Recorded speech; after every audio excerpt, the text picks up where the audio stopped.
So once again, thank you so much, everybody, for being here. We're really excited. My name is Sarah. I am the program manager for the Growing Indigenous Storytellers Fellowship in partnership with APTN News and the Indigenous Journalists Association. We're so grateful to be in partnership with everyone here. I am currently an uninvited guest on Katladeche First Nation territory, and I invite you to, if you would like to share whose land you're on in the chat, I invite you to do so. So today we're looking at a 1-hour presentation, and then Colleen, are we doing a bit of a Q&A, or is it kind of included in the presentation? How does this work? Yeah, we're a small group, so I'll take questions throughout and I'll pause periodically to see if there are any questions. Perfect. So it'll be about an hour. This meeting is being recorded and including the questions and stuff, and will be posted to YouTube. So please be aware of that. And Colleen is joining us from Google News Initiative and is here to walk us through how Pinpoint works and how it can be leveraged to support your reporting. So with that, I will let you take it away. Okay. Let me just pop into screen share.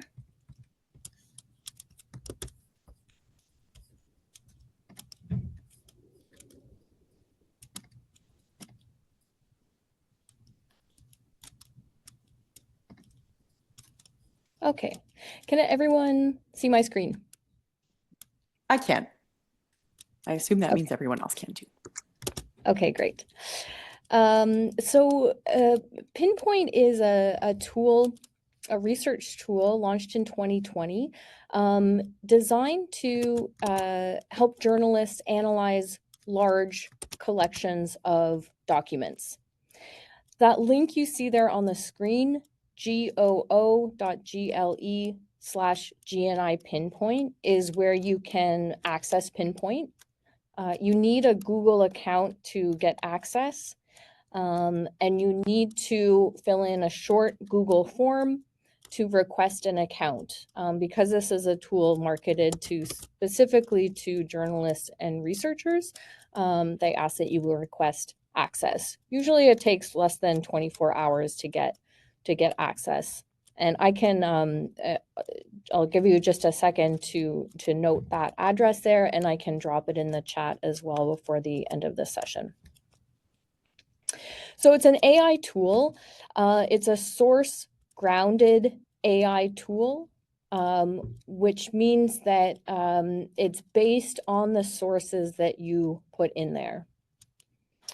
It works kind of like a Google Drive. If you've used Google Drive, you know you can have folders in Google Drive. And then within those folders, you can put documents around often a specific theme, or in this case, a story or an investigation. How are journalists using Pinpoint? They're using Pinpoint to search through documents, search through thousands of documents. Journalists are using it for transcriptions. So Pinpoint is a transcription tool. When you upload audio or video files, Pinpoint produces a time-stamped transcription. You can use Pinpoint for data extraction. So if you've got a collection of similarly structured documents, this could be tax forms, it could be police reports, it could be a survey. You can use Pinpoint to extract those values quickly from a collection of similarly structured documents and get them into a downloadable CSV format. And Pinpoint also has a generative AI function, so you can ask questions of your collection of documents.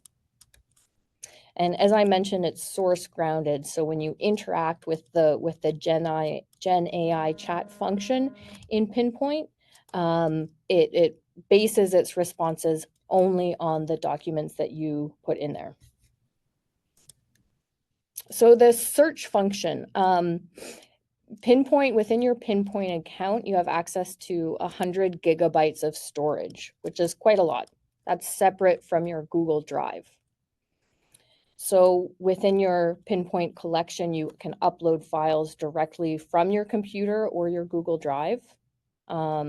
You can search within these documents, so that include audio transcriptions, email archives, or PDFs. You can use search to search for precise results or phrases, an exact match, combined keywords or a single keyword. And you can see a list, an automatically generated list of entities. So people, places, organizations, and dates that appear throughout your collection of files or documents.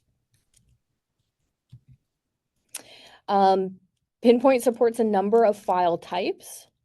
So I already mentioned PDFs, images, JPEGs, PNGs, GIFs, audio files. That could be video as well. So MP3s or MP4s, WAV files, emails and email archives, slideshows, Word documents, plain text documents, and I mentioned video as well in different video file formats. If you try to upload a file that Pinpoint does not accept, you'll just get a message saying cannot upload. The transcription function is really useful. It's a great AI transcription tool, and it turns audio and video recordings into searchable text files. So as I mentioned, time-stamped transcriptions. Within your transcription, you can select a timestamp to jump to listen to a certain point in that transcription. You can also copy, highlight, or even edit the transcription file and then download it if you like. This is the data extraction function that I mentioned. So it's a no-code solution to turn even just a single table within a PDF into a CSV file, or an entire collection. Again, must be similarly structured documents, property records, for example, into sheets. And finally, the generative AI function. This allows you to get a summary of a document or a collection of documents. It allows you to ask questions as well to better understand key points within your documents. The Gen AI feature is in beta mode. So once you get your Pinpoint account, you can go to that link there to request access. And again, I'll add this link as well as the link to access a Pinpoint account. I'll put those in the chat, or can email you those, Sarah, so you make sure everyone has them. These are private by default. So document collections are private, protected by industry-leading privacy and security technologies. The content that you put into a Pinpoint account is not used to train Google's AI models. Anything that you feel comfortable sending through Gmail or saving in your Google Drive, you can feel secure uploading it to a Pinpoint account. I'm going to jump into a live demo now. So just give me a minute to change tabs to share a different tab. In the meantime, are there any questions? Folks, you can raise your hand, or because we're a small group, maybe just jump in.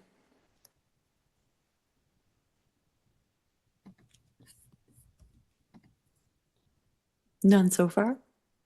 Okay.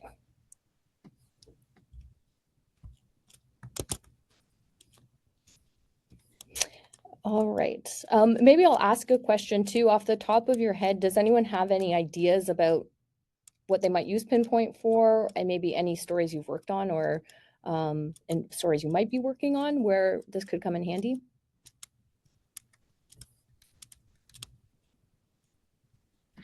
Hi there.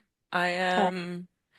Hi. So I am working on a story about um, my own reserve. Northwest Angle 33 is going through a lot of legal issues and trying to get something developed in terms of a road to a really difficult access point. Um, so far, I'd been presented with quite a bit of information, and it's been kind of hard to compartmentalize it. This actually does seem like a really good tool to get that sorted out. Yeah, thanks for that example. And the nice thing about Pinpoint is that it does accept different sorts of file types. So if you're working with research that might include audio interviews that you've done, or you know, PDFs of academic articles, or emails that you acquired through an access to information request, it will take all that information and put it in one searchable archive for you. So I'm going to look at some examples of Pinpoint collections that I've made. Here you're looking at, so this is my personal Pinpoint account. Coco is my nickname. That's why it's you see user as Coco. So when you get started, if your Pinpoint account is new, it'll look blank like this. You won't have any collection. So each of these is a different, you know, folder, you can think of it as, or a collection in the nomenclature of Pinpoint. If I'm just getting started, I would click here, new private collection. We'll just call this example. And it brings you immediately to a page where you can start adding documents. So here again, it gives you an overview of the currently supported file types. And then I can upload from my hard drive or from my Google Drive. This question comes up sometimes, so I'll just get ahead of it. I can't, you know, for example, use an API to connect my Pinpoint account to, let's say, a website. So I can't get files directly from a website into my Pinpoint collection. I have to first download either to my hard drive or to my Google Drive, and then upload into my Pinpoint collection. But if we look at a collection I've already made here, so this is a collection of Hansard records from the 43rd Ontario Legislature. I got these from the Ontario Ledge website. A tool, I don't have a specific one to recommend, but some journalists use a batch link downloader if they're creating a Pinpoint collection. And this is just a browser extension that allows you to grab a bunch of links or a bunch of files from a website at once, rather than clicking through and downloading individually. So you can see I've got 291 files here. I can have up to 100,000 files, depending on the file type, in my Pinpoint collection. So that's quite a lot of storage. This list here on the right-hand side is the automatically generated list of entities. So by people, by organization, and then by location. So I can see here Legislators of Assembly of Ontario is mentioned 291 times. So that's in every single file in my collection. Ontario Disability Support Program is mentioned 97 times. And then I've got a list that goes on from most frequently mentioned across my entire collection of 291 files or Hansard records, all the way down to, you can see just a couple mentions, or even just 2 mentions here. So if I click on one of these entities, let's say Royal Canadian Mounted Police, here it's pulling up a list of 52 documents in which RCMP is mentioned. And you can see it's looking at RCMP. Most of these are actually the abbreviated version of RCMP for Royal Canadian Mounted Police. If I click on one of these, it takes me to the exact place within the record, within the document where this is mentioned.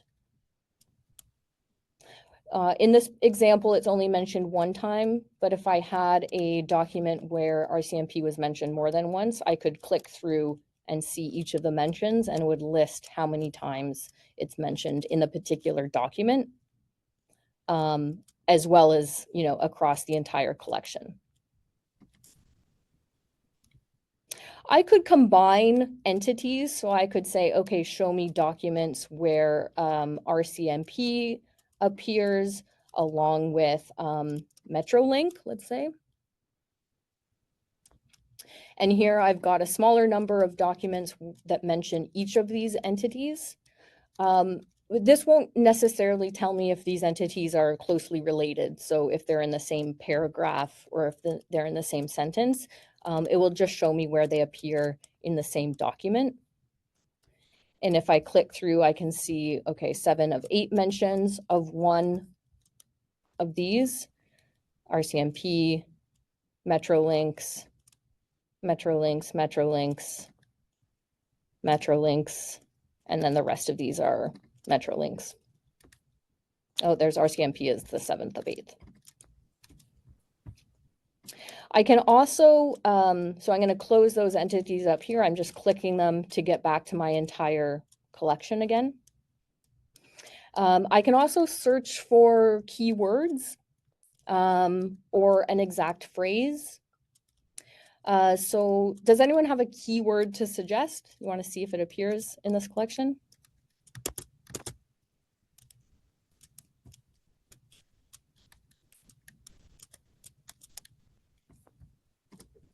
I might say something like bike lanes. So you can see here I've just entered my keywords without quotes. And so it's showing me synonyms. So here, let me just make this a little bigger. So in this first, okay, my keywords bike lanes appear in 99 of the, I can't remember, 270-ish documents in my collection. But you can see here it's picking up cyclist, it's picking up bike lanes together, it's picking up just lanes, biking, etc. If I were to put this in quotes like this, and I'm making it an exact phrase, so similar to when you do a Google search, I'm telling Pinpoint, okay, show me documents in my collection that have this exact phrase. And what we should see now and do in the results here is just bike lanes.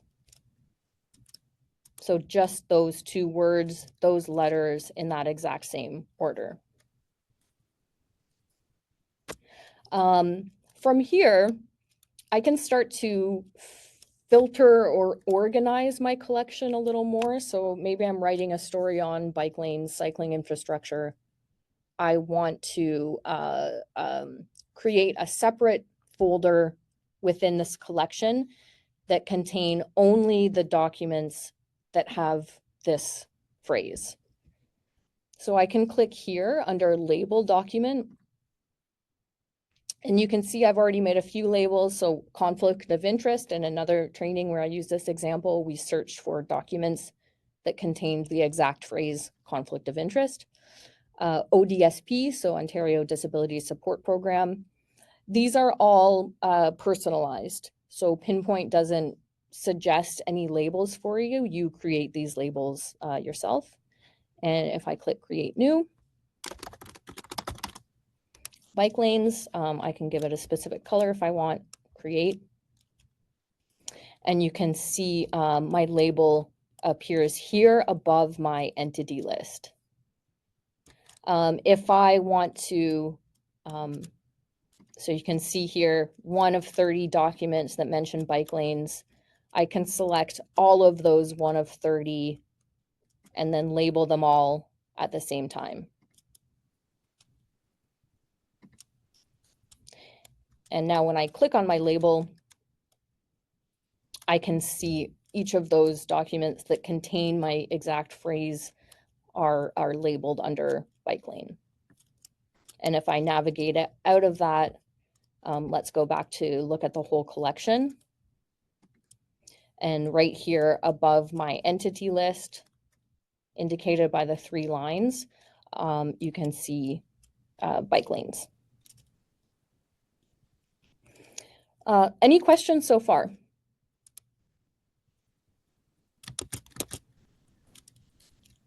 Okay.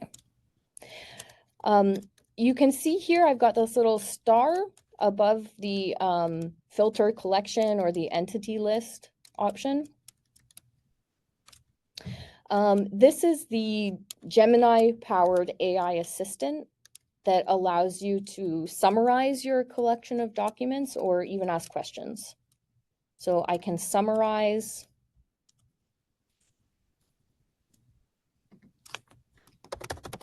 Let's try a topic. So it's telling me too many documents. So let's go to my bike lane collection. I'm going to select these.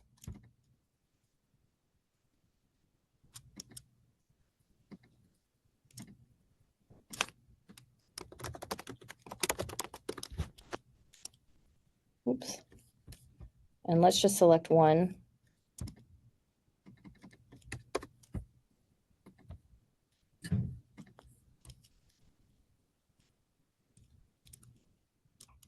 So as I mentioned, the AI assistant is still in beta mode. Sometimes the responses are a little wonky, but here I've asked it to summarize this transcript. So dealing with bike lanes.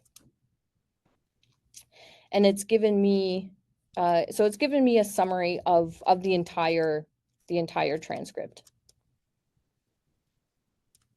You can see here it's got citations as well. So if I click on one of these citations, it will take me exactly to where it's getting that information.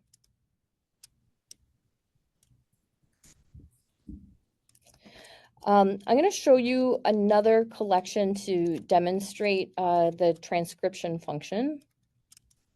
Actually, we'll show another one first. We'll show historical death certificates.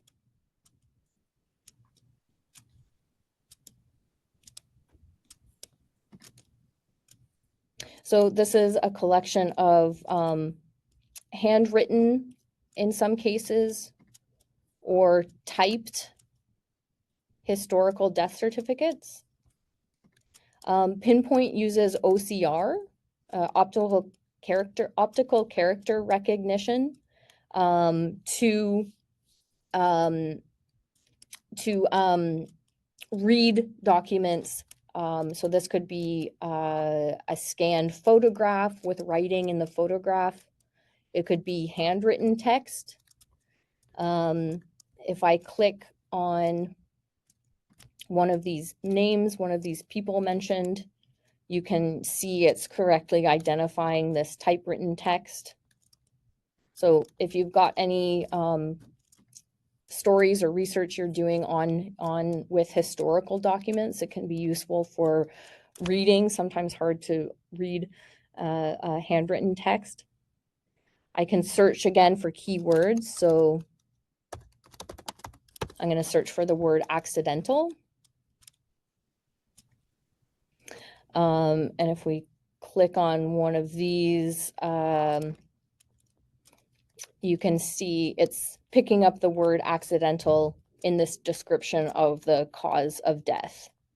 Lamp ignited his clothing, death ruled accidental. I find it's quite good actually at picking up handwriting. I've tried it with samples of my own handwriting, and you know, it does a pretty good job. It's got to be quite chicken scratchy to not understand it. Yeah, sorry, I was just going to jump in with a question about, like, do you guys have a sense of like its error rate? But it sounds like it's pretty solid. Yeah, I don't have data on the error rate or margin of error, so this is just going off my Mm-hmm. I guess anecdotal observations using it, and using it with historical collections like this. Mm-hmm. You can see, so this is typewritten, so it's a lot more clear. But even with the handwritten, it usually does a pretty good job. I tried sort of 3 different handwriting examples, from like very neat, medium neat, and super scratchy, and it or super fast, you know, and to the point where even I have a hard time reading it. And the sort of very good and medium, it was able to read well.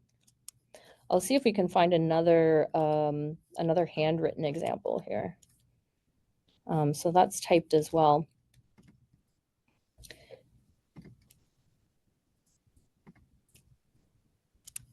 Let's see if we can do one more.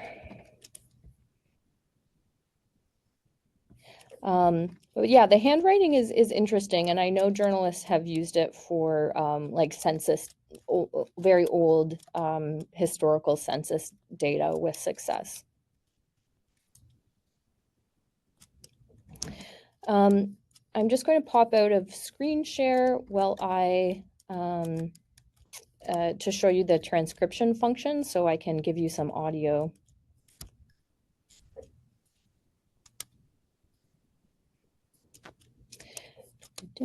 Any other questions in the meantime?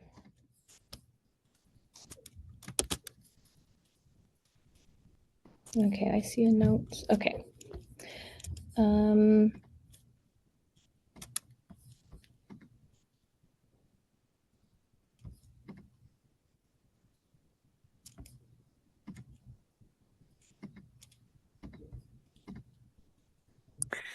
Folks, if you have questions but would rather drop them in the chat, I can read them to you, Colleen, if that's easier than flicking back and forth. Sure.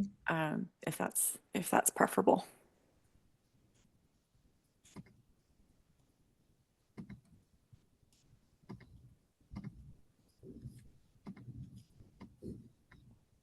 I'm not sure if I'm able to share audio from my screen share in Zoom.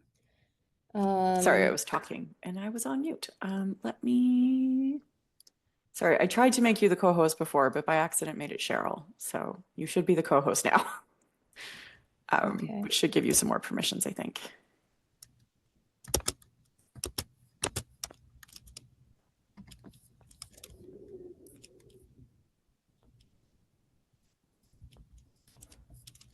Is that working? Or else maybe you can just put the link in the chat if it is a link and I can open it. Let me try this.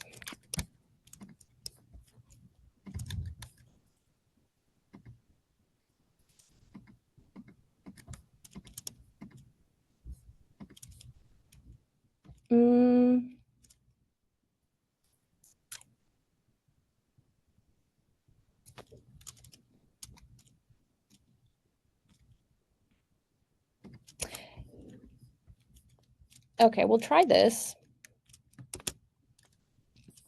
So here I've just uploaded a number of MP4s. So these were videos. When you upload, whether it's a video or an audio, you'll see it will convert it to a PDF transcription. So this is a promotional video from a politician. Can you hear this? Yeah. I could hear a little bit of it. And now not anymore.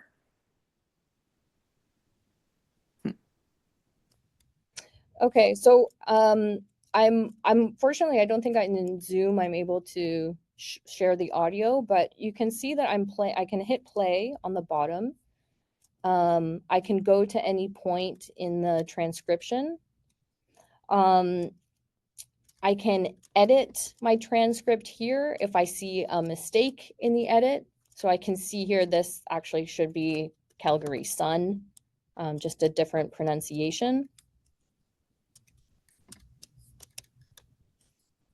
I can download this transcript, and I can download the original audio file.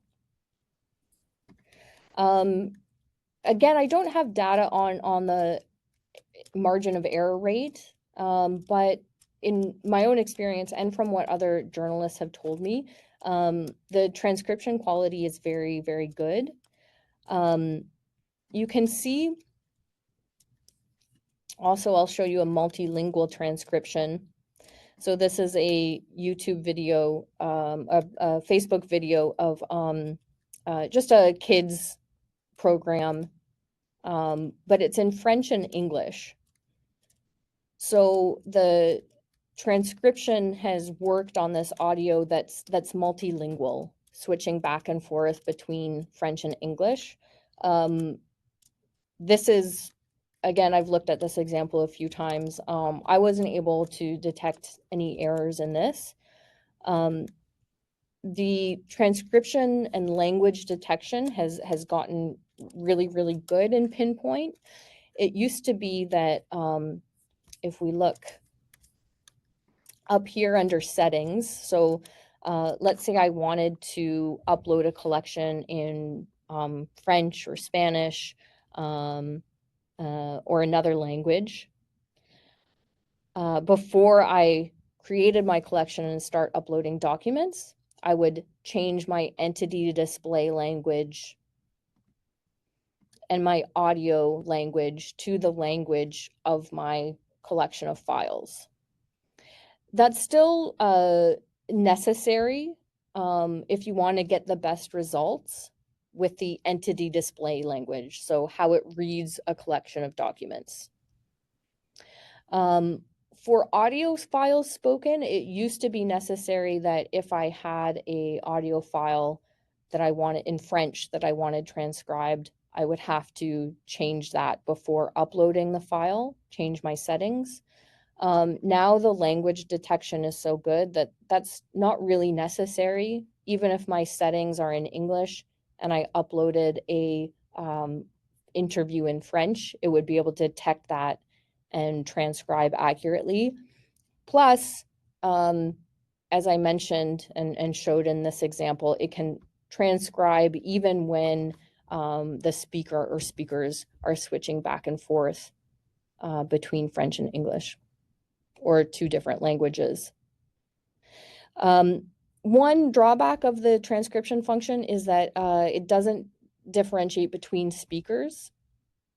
So if you're looking at a file with a number of different speakers, it might not be the best transcription tool to use. If you've got just two speakers and you don't mind going through and editing, reporter, source, it would just require that manual step of listening through and differentiating the speakers.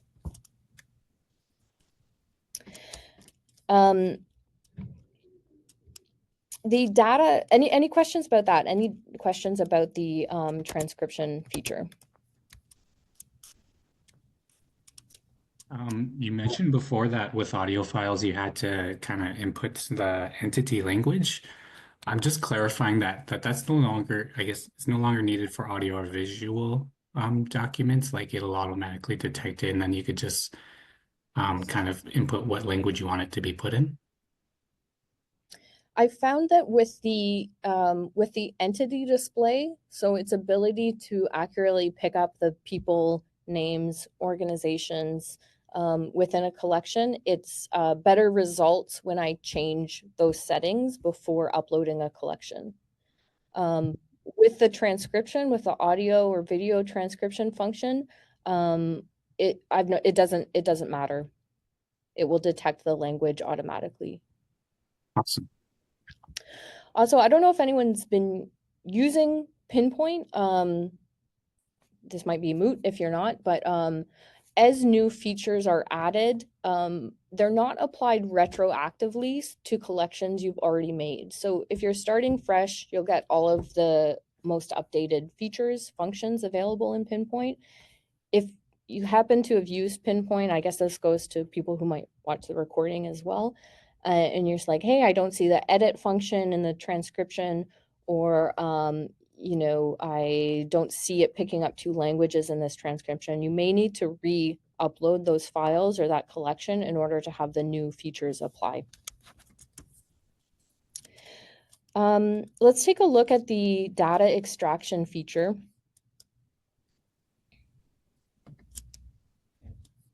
So this is a collection of country documents, country reports. There's 10 reports, and they all follow the same structure. So you can see there's data about the landmass, about the climate, about the largest cities, and recent heads of state. So let's say I want to pull out some key values, some key figures or data from, you know, not just one of these reports, but across my entire collection of reports. I would click on this extract structured data feature. Oops, let's delete these. So here it's giving me typically the first document in your collection. In this country, the country report for, in this case, the country report for Afghanistan. So let's just start with some data, some values that we might want to extract from my collection of similarly structured sheets. So for example, let's say I just want the population and population growth. I'd click on key value up at the top. I'm going to highlight this entire field as the value that I want to extract. You can see I'm populating the fields that I'm extracting on the left-hand side. The key represents the title, or you could think of it as the column header for this value. Pinpoint's accurately identified it as the population. Sometimes it gets this wrong. I can move this box to the appropriate key. And you can see it changing there on the left-hand side. Or I could manually edit it.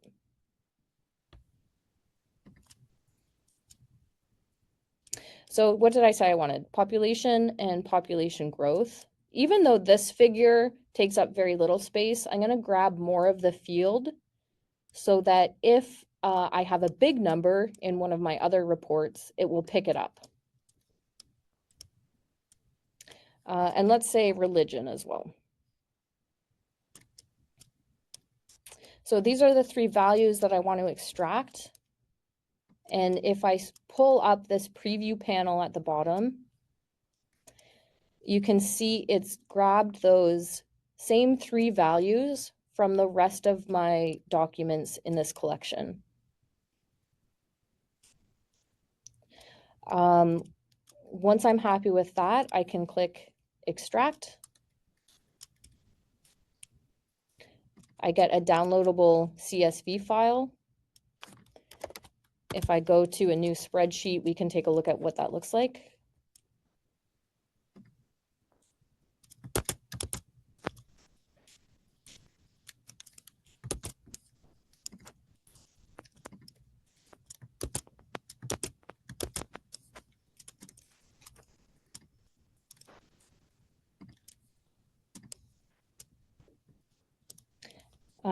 Okay, so I'm importing the CSV file that I just downloaded.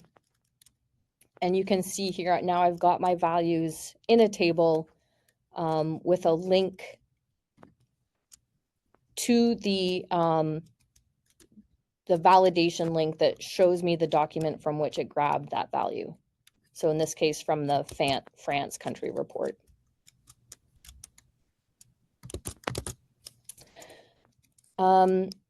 Let's look at another extraction example. So you can see here I've got a table of largest cities. Let's say I want to grab this table from my spreadsheet. I would go to the table section. But first, you'll notice that I've got a footer on this page. I don't want the extraction tool to include that line in my sheet. So I'm going to click header footer and just make sure that's enabled. And even though there's no header, I'll pull this down as well. Save changes. Then I'll click on the table extraction function, and it's just a matter of highlighting over the entire table. I can adjust as needed. So here it's done a good job of automatically identifying the rows and the columns. But if I had an extra column that I wanted to add, I could insert it. I don't need it, so I'll delete that. I'm going to just call this, actually I'll call it largest cities.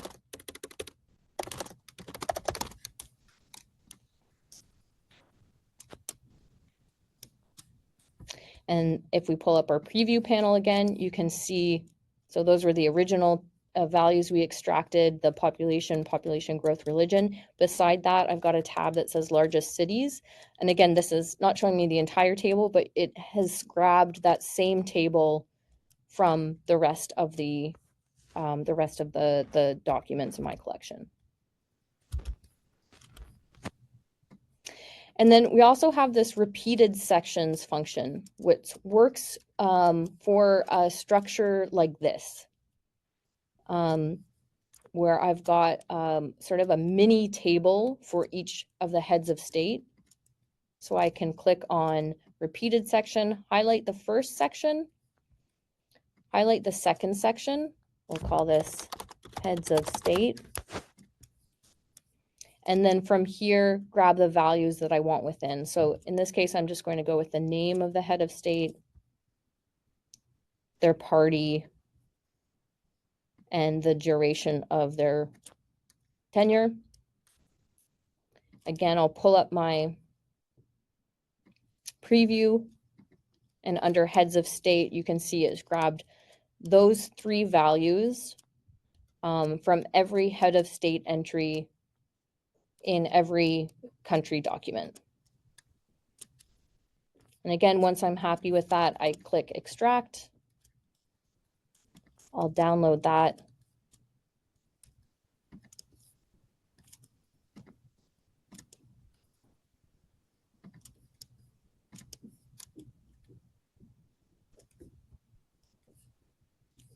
Oh, sorry, that's in a zip file, so I would have to first open it up.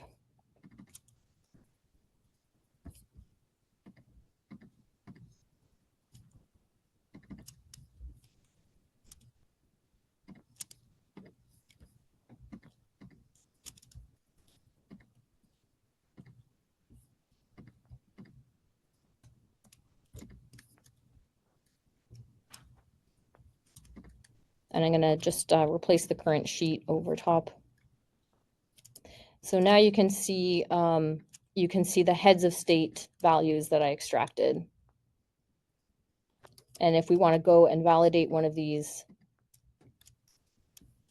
you can see where it's grabbed those values from each of the heads of state from each of the sections, repeated sections in this document, in this country report.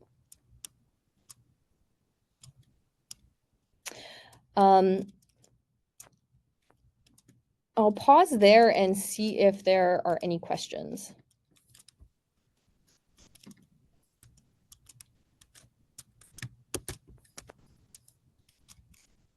When you do extractions, will the preview thing come up automatically at the bottom, or was there a specific step you had to do for that? The preview comes up automatically at the bottom. Yep. Okay. Pinpoint also, any other questions?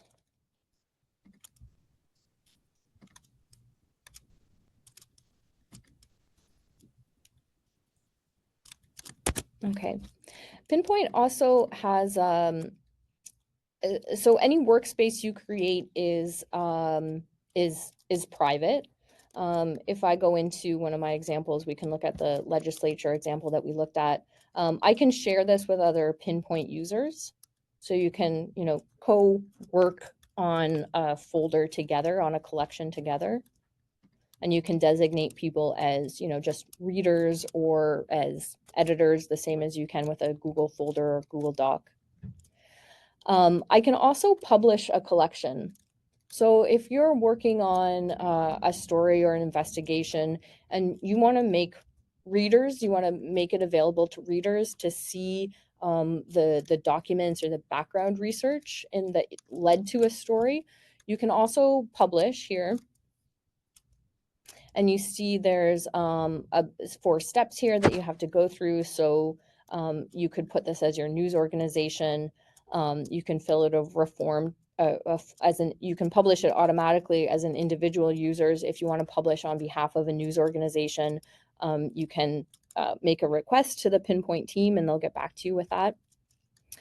I'm going to close this, and then it will appear on this Explore section of Pinpoint, which is accessible to anyone regardless of whether or not they have a Pinpoint account.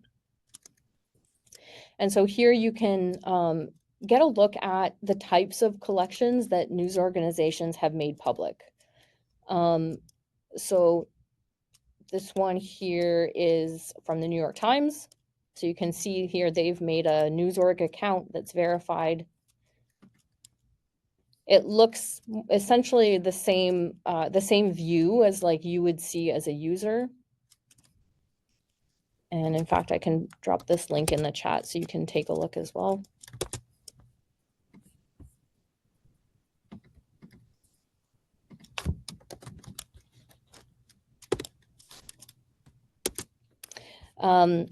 But this is just screen captures from before and after the Trump inauguration of some example sites.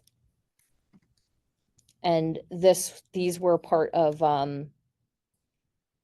so you can see FAA career site on January 19th, 2025, FAA career site on March 21st. And they've also listed the story where they use these examples.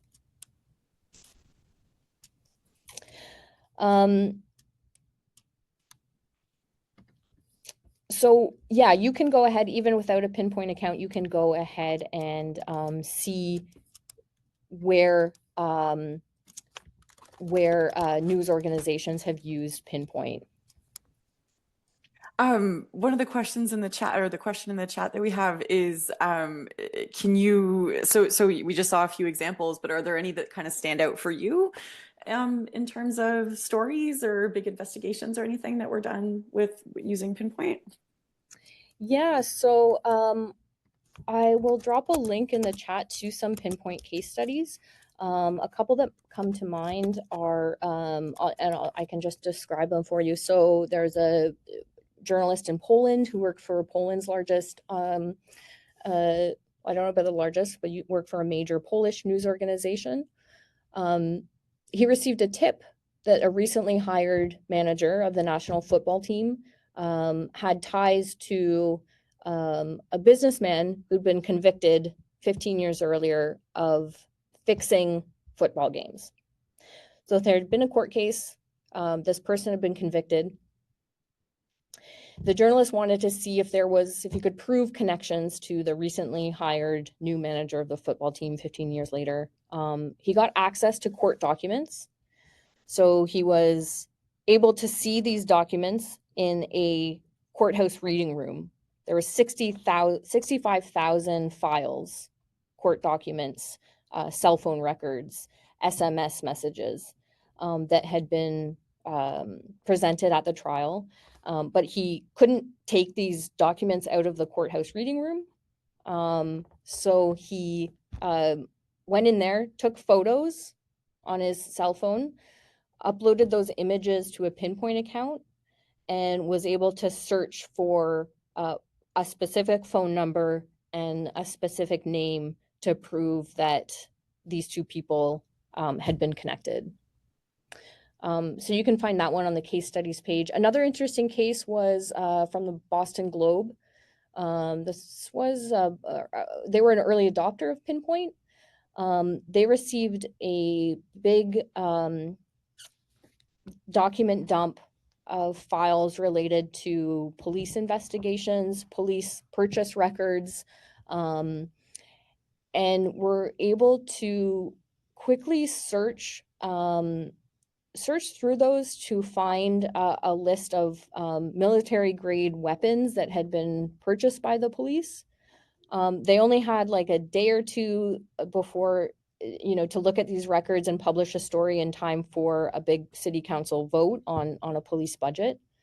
What was interesting about that case was that they were able to identify weapons that they wouldn't have known to search for under their like technical names, but because of Pinpoint's synonym search function, they were able to see weapons they wouldn't have necessarily known to search for. Mm-hmm. A Mexican news website used the transcription function to record and transcribe presidential speeches during COVID that made it a lot easier to do fact checking of those public speeches. A team in Florida used Pinpoint to investigate, I believe it was lead exposure, but that, again, that was just a massive number of documents and different types of documents as well, interview transcripts, reports, technical reports, so a large number of different types of files. Excellent. Very cool. Yeah. Super. So we've got about 5 minutes left. Colleen, I'm not sure how much of the presentation is left or where we're at. Yeah, those are sort of the key functions I wanted to show you with Pinpoint. So the transcription, just being able to search large quantities of documents, the OCR functionality if you're working with historical documents or records. As a history major, that one was especially cool to me. Yeah, and also the AI function, like I said, it's still in beta mode. If you're interested in that kind of sort of like summarization or being able to interact and ask questions of documents and files, Notebook LM might be a more interesting tool for that specific function. And we're going to be doing a session on that coming up as well, right? Exactly. Yeah. So I can show you, I often describe Pinpoint and Notebook LM as like similar but complementary tools. Pinpoint, I compare sometimes to types of investigations where you're trying to find the needle in the haystack in a huge quantity of documents. Whereas Notebook, the analogy I use is, trying to get like a 30,000 foot view of like a smaller number of documents or files. Oh, it makes a lot of sense. Okay. Are there any questions before we wrap up?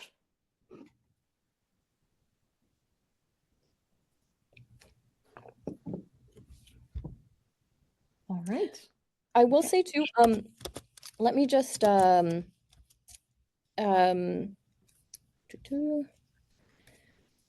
pull up some key I just want to make sure you have all the links, so I'm going to drop those. Please.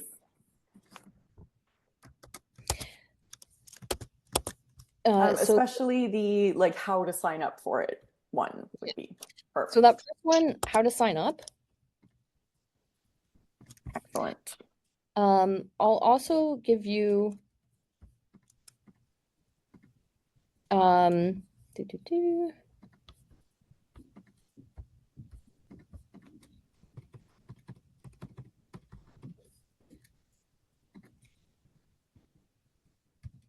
this is the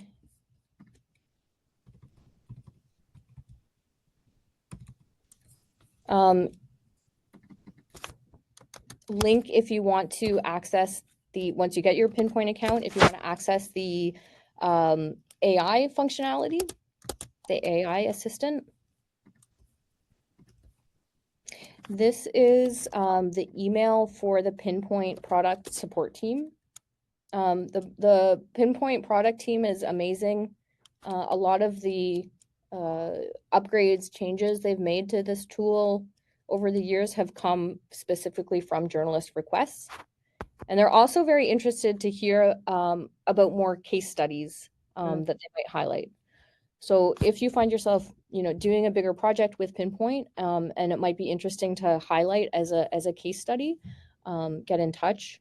Pinpoint if you have questions, if you're having problems with the tool, there is a report a problem section on the website, but you can also email them. As well as if you can even request additional storage space. 100 gigabytes is a lot, but if you're working on a big project and you need additional storage space, you can also request additional space from the product team. Would they also be able to kind of guide you? Like if you're like, hey, so this is sort of the thing that I'm trying to do. I'm not 100% sure how to go about it in Pinpoint. Like, would they be able to kind of point you in the right direction? It depends on their bandwidth. Yeah. You can try me first too. Okay, perfect. So if you start using this and you're running into a problem, if you have a specific question, I just dropped my email in the chat. I'll try and help you first. Yeah, and sort of, it just depends on their bandwidth and who's available to respond to specific requests like that. Excellent.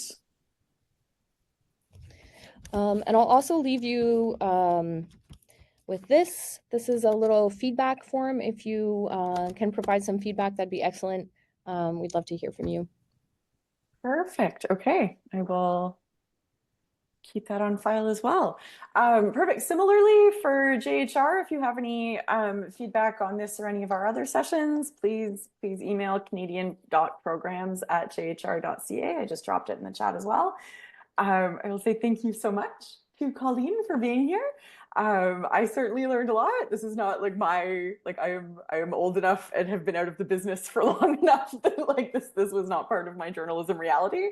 So it's a real privilege being able to get to hear about it. Like I said, please send any feedback you have to canadian.programs@jhr.ca and watch JHR's social media for future entries in this series. We're going to keep doing them until the end of the year, pretty much. So please, we would love to see you again. Thanks, Sarah. Thanks, everyone. Excellent.